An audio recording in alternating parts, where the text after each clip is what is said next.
Hello friends! In this video, we are going to see about what is Tkinter and how to create a window using Tkinter. Tkinter is a Python GUI library. It is used to create Windows application. To use Tkinter in Python, we need import it. We can import Tkinter using the script from Tkinter import.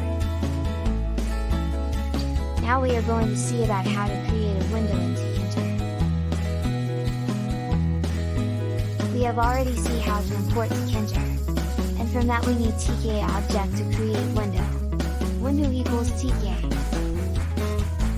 Source code from Tkinter import. Window equals tk.